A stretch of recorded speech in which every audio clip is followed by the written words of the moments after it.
What's going on, guys? With you here with a brand new video, and it has come to my full attention that there is a UFC legend that is trying to make a comeback. The work is basically in the making. Nick Diaz, the older brother of Nathan Diaz, is looking to come back. Yes, Mr. Stockton himself, the pride of Stockton, Nick Diaz, is trying to make a comeback. He's trying to get back into the UFC. He's trying to get some fights in.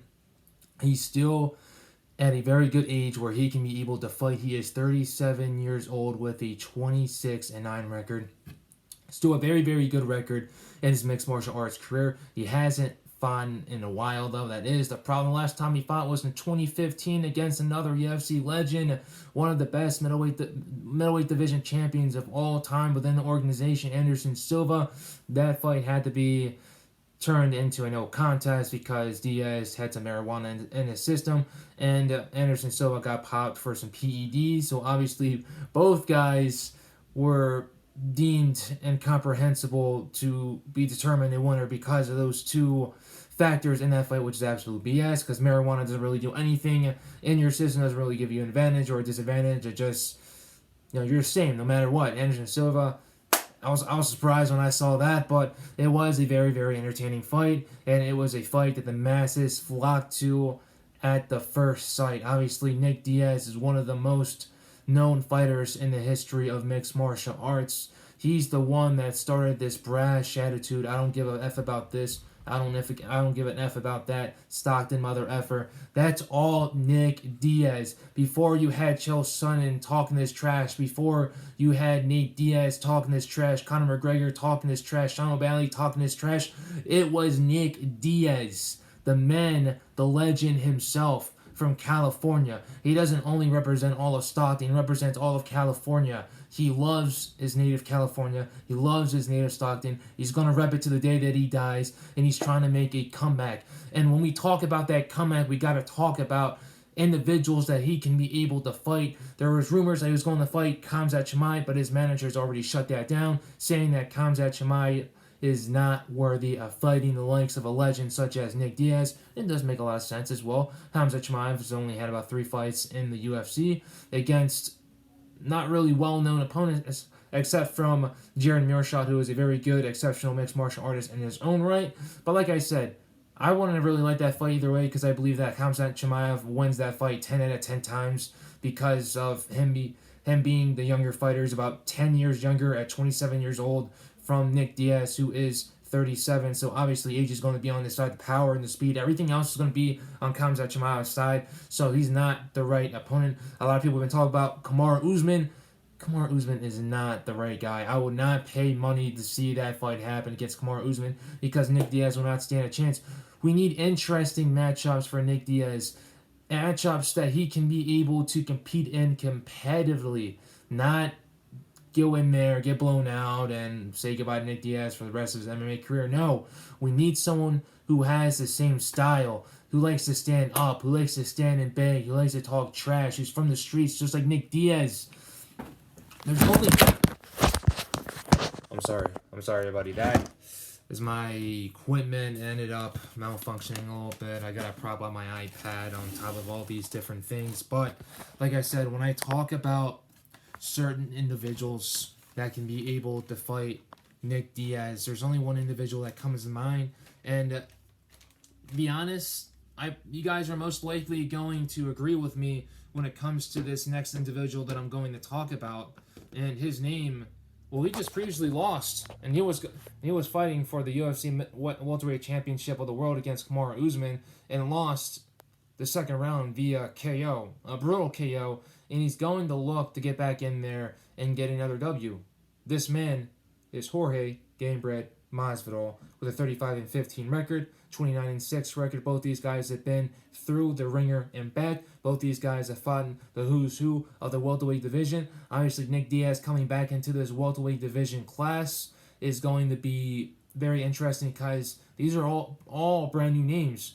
The last 3 fights that Nick Diaz has had was against Anderson Silva, George St. Pierre, Carlos Condit. He's beaten the likes of Paul Daly, Robbie Lawler back in the day, and BJ Penn. Like I said, these are guys that are either not in the UFC or basically in their later years of their career and basically almost retiring. So, like I said, two different generations going at it with one another, and I couldn't be happier. Jorge Masvidal is the perfect dance partner for Jorge Masvidal because he likes to stand and bang. He doesn't like to be on the floor. He doesn't like to wrestle. He doesn't like to use jiu-jitsu.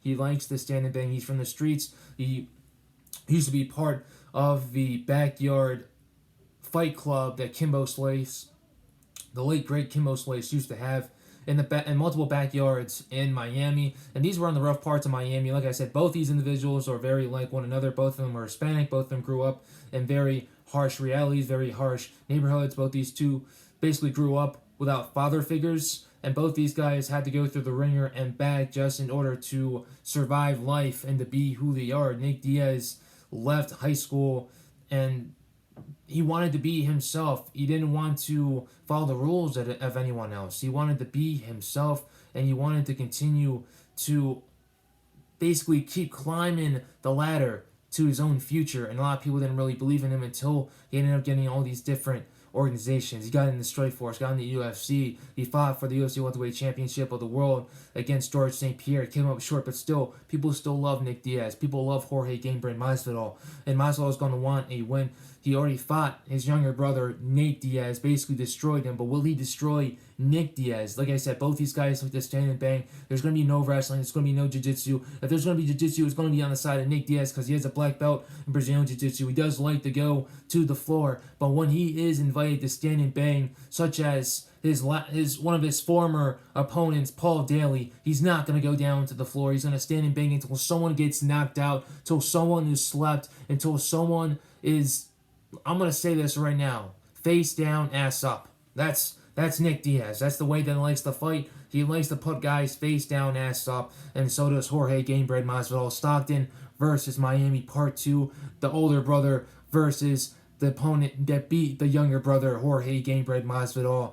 And like I said, this is going to be a matchup that a lot of people are going to flock to. The masses are going to flock to this. This is a matchup that I would love to see happen either in California or in Florida via Miami. If not, California via Los Angeles, because this is a matchup that has rumblings all over it. You know, there's going to be earthquakes all over the MMA world because both these guys are so beloved. Both these guys have had 30-plus fights in their whole entire career, and both these guys want a win. Obviously, Nick hasn't won in a while. Jorge has lost 2 straight, and Jorge's basically been up and down for the majority of his career, and he's no stranger to losing.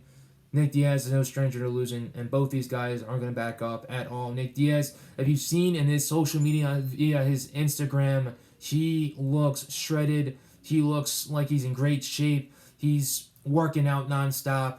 He's practicing his boxing, his jiu-jitsu. He's sparring a lot with his brother and other sparring partners in California. He was previously in Jacksonville. He was training there. He was able to go to UFC 261 and get a little bit of the lay of the land when it comes to his future opponent, Jorge Gamebred Masvidal, and kind of figure out the negatives and the mistakes that Jorge committed to that he can be able to exploit in their future matchup, because I believe this is going to be the matchup to happen. And if this does happen, I believe this can bring in so many fans. I believe they can be able to have this fight in AT&T Stadium or Allegiant Stadium in Las Vegas, Nevada, and sell the whole entire place out, because the magnitude of this fight is absolutely bonkers. It's insane, and I believe that it will be 5 rounds of non-stop action. I don't believe anyone's going to go to sleep. I believe it's going to be 5 rounds of action, and I won't be able to give a winner yet until this fight is made official, until this prediction of mine that this fight is going to be made in the future is correct and it comes to fruition. So I appreciate you guys for watching this video. If you guys want the same thing to happen, if you guys don't want it to happen, comment below. Tell me, who should Nick Diaz's next opponent be? Should it be Jorge Gamebred Masvidal? Should he come back and somehow get a title shot against Kamaru Usman? Should he fight Robbie Lawler again in a rematch? Obviously, Robbie Lawler is towards the later stages of his career. He's almost retiring. So would his retirement fight be against Nick Diaz? A rematch would be another very, very interesting thought to give out as well. Let me know down in the comment sections. I can't wait till Nick Diaz comes back. He's already talked to Dana White during the UFC 261. Actually, it was after UFC 261 that he had a conversation with Dana White, so I would love to know what Dana White is thinking. I would love to know what opponent he has in mind for Nick Diaz. I can't wait till he comes back. The MMA world is currently rumbling because we want Nick Diaz back and we want an interesting matchup for him. We don't want a Hamzat Chimaev or a or Kamaru Usman that will destroy him. We want a competitive fight. And if we all know Nick Diaz, he bleeds pretty easily too, so expect there to be blood if this fight really does happen. Appreciate you guys for watching this video. Stay safe, stay blessed, and enjoy the rest of your weekend, guys. Later.